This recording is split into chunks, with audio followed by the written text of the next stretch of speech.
Hello, I wanted to do a little video today to talk about some of the different types of products that are available when you're looking at like poison path kind of witchcraft products. Most of these are using entheogenic herbs, some toxic, some non-toxic, and there's a lot of different ways in which these products are made. Some of them I don't make, like flower essences, and I'll get into that a little bit. But the primary ways in which, or modes rather, of which these types of plants are used for spiritual enhancement, for like deep meditation, astral travel, ritual work, and things of that nature, is through these types of products. So the most common way, and I've done a lot of videos on this, is through using flying ointments. And I have a whole playlist on various things with flying ointments. And typically those, this is used pretty much, this is my Hedge Witch one. These are used topically on the skin. I do get a lot of questions on how to use them and where you can use them. Typically, I usually use them on my wrists and forearms, but you know, you can put them on your neck or your legs. I put a little bit on like the third eye or temples, a little behind the ears, you know, depending on how much I want to use. So, I mean, for everyone, it's going to be different because if you're, you know, 5 foot tall and weigh 96 pounds, that's a little different than someone who's 6'5" and weighs 300 pounds. So, how much you use is going to kind of be a little bit dependent on your overall body constitution and things, and how deep you want to go into the experience. I don't find that I get a lot of psychedelic effects from them. Most of the visual effects you're going to find from these is because of the atropine that's in the like belladonna, datura, like mandrake root and henbane as well, is it causes your pupils to dilate. So that might make things become brighter, more visually intense, things of that nature. So, but they are very calming and relaxing. Like, I know my fly agaric one, I sleep really well when I use that one. But, so that's, I mean, I've done a lot of videos on this, so I'm not going to spend a whole lot of time going into the flying ointments, other than to say, one of the things that sets the flying ointments that I do apart from a lot of other ones is most people do just single plant-based ones. So you'll be like, this is the belladonna one, this is the datura one, etc. Where I do complex blending with multiple herbs. I add essential oils and fragrance to them as well for, you know, kind of the full experience. And recently I've been working on a series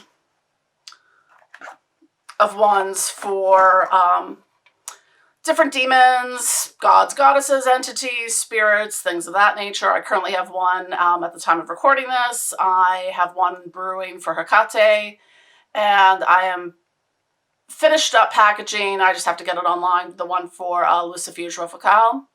Let's see. Oh, this is my Lucifer one. I love this one a lot. So what I've done with these special blends is that I have the entheogenic base, and then I've done a lot of research on the correspondences with each of the demons, goddesses, etc. And even sometimes as I'm working with them, I've asked them, like, I think I was working with Azazel and I asked him about something and he said he really liked poppy flowers. So I added poppies to them. So, but, you know, just, it took a lot of research, digging through things online and forums, seeing other people's experiences, reading a lot of books, and looking at historical things that were used for, you know, each of these different entities and things like that. And I have several already released. I have a few more I'm working on. Like I said, the Hecate one. I just recently released one for Asmodeus, and I have a Baal and Beelzebub one, and I think I'm going to do one for Astarte because I'm starting to work with her a little bit. So I'm feeling that out right now. Also, I love Halloween time because I can get these little fun boxes that I can put my flying ointment stuff in. So I have this one just says poisons on it. It has a skull and crossbones. And they have like those fake book things. This one says make your Make Your Own Magic, so I have some in there. And I have another one, a big book too, that has a whole bunch of other ones in there as well. So recently I've released a line of flying oils, and what these are, it's the same premise as the flying ointment, only I don't add beeswax to it. And what I did for these is I did like single plant-based ones. So this is a Brumansia one. I have like belladonna, hemlock, datura, henbane, mandrake, etc. So these just have the single plant in it, so you can kind of experience what that's like with just using the single plant versus a very complex blending with that. And it's the same principle. They come in little dropper bottles, so you'll just put a little bit on your skin and rub it in, and kind of work it from there. So I mentioned earlier flower essences. So I want to make a distinction between two things because they are very different. There's flower essences and tincture. I don't make flower essences simply because of the process for it, because you need to use the live plant material for it. And I live in the city. I don't really have space to grow a lot of, and I'm actually kind of terrible at growing things. But so they typically come in like a little dropper bottle, and they're taken sublingually or by mouth, or you could also put them in water or something like that as well. But how these are made is that the live plant material is taken and put into probably distilled water. That's what's most commonly used in a bowl, and it's outside in the sun for I think about 4 hours. So from that, you then strain out the plant material, and you have the mother essence. So what then happens, how the flower essence is made, is a little bit of that mother essence is added to a grain alcohol base. So they don't always taste that great, but they're probably the safest way to use, especially ingesting some of these more toxic plants, because this one is a hellebore one. I even have an aconite one and foxglove and things like that. So they're not really, how do I explain it?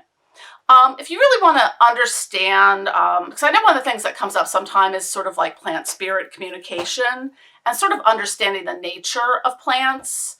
So this is something that you can use to do like a little bit of journeying and meditation. You're really not going to have any kind of psychoactive effects or any crazy astral dreams. You could use it for meditation, like if you were like, I want to connect with the spirit of foxglove or something like that. So, because each of these plants has correspondences with different areas of magic, different deities across the board. So the other way, and I've done this with non-toxic plants as well, is you can make a tincture. So tinctures are, you could use live or dried plant material, and you soak it in grain alcohol for about a month. And then after that, you strain out the plant material, and usually it's diluted with a little bit of water. And again, you'll take it sublingually. They come in like little dropper bottles, and you just kind of take it in the mouth under the tongue. This is one I picked up. It's a fly agaric one. I don't particularly like the taste of it because I don't like the taste of mushrooms to begin with. It's just a different experience with working with these types of plants. Some people make teas with fly agaric and some of the other ones. I haven't really worked with that. I've heard some horror stories of people doing things with datura tea, so I wouldn't recommend that if you don't know what you're doing. Because that's a lot of this, like when you hear, like, if you just search any plant and like trip reports, you'll see, like, I watched one the other day on Datura horror stories or something like that, and I'm like, well, that's because people just didn't know what the hell you were doing, So there are ways to use these plants that are toxic and not kill yourself or go completely batcrap crazy. So I'm actually working on releasing some tinctures. That's probably not going to happen for a while yet. I've been really backlogged with things, trying to get the new flying ointments out, and I got the flying oils out last week. So I would say sometime maybe early fall, whenever that may be. I don't know. I think it's almost August. But So those are primarily the way that these are ingested safely. I always want to emphasize safely. So the other way that some of these herbs, and this is also something I'm working on releasing as well, is that there's a lot of herbal smoking blends, and these can be used for therapeutic purposes and or for, again, the same type of purposes that you would use anything along the poison path for on the entheogenic sort of wavelength. So I have one. I got this from the Jagged Path, and I have a couple others too. But so basically, what the smoking blends are is it's the loose herbs, and this one has belladonna, henbane, and datura leaves in it. Some of the other ones I have are like blue lotus, some poppies, things like that. So that's something I'm working on. And with the smoking blends, it's not just you just grab some herbs, throw them in a thing, and smoke them. There is sort of a little bit of a science to doing it, and the process for it again is you don't want to have just the dry herb, because if you've ever smoked old ass weed, you know how that burns and makes you cough a lot. So you need to mix it with a little bit of distilled water and honey to get a little bit of that moisture in there. And fun fact, if your plant material dries out that you smoke, add a little bit of a lemon or orange peel, and that goes for any plant material.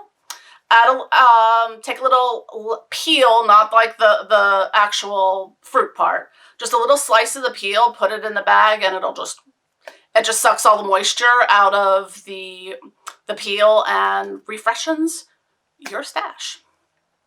Fun facts.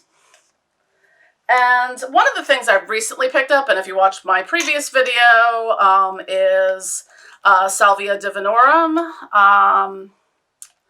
So that's another one that can be smoked. Some people chew it.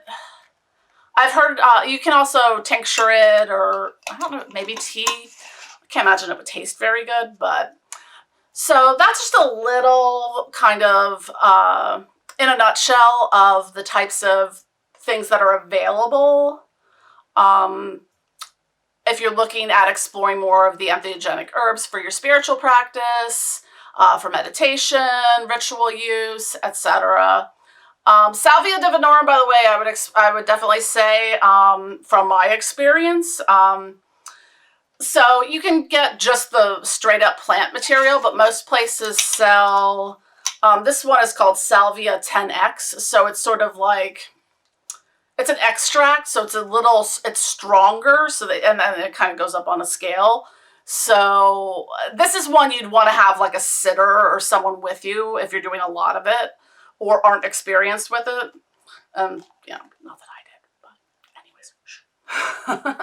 But the rest of these are fine. Like, I would just say, don't go, driving or operating heavy machinery, the standard things. And I do get questions sometimes about, the mucous membrane thing. So basically that's just like, don't put it in your mouth or like up your nose. I mean, if you want to put a little under your nose, that's fine. Now, if you're talking about down there, the only ones that would be safe would be the ones that have mandrake root in it, and that would be my sex magic one. I think that would probably be the only one, because hedge witch has belladonna and datura in it. So not all plants are safe to you, and especially if you have essential oils and stuff in there, because that could be mucous membrane irritants, and that's probably not a place you want to get irritated. So that's just my advice on that. Anyways, I hope this was helpful, and thank you for watching, and I will see you all later.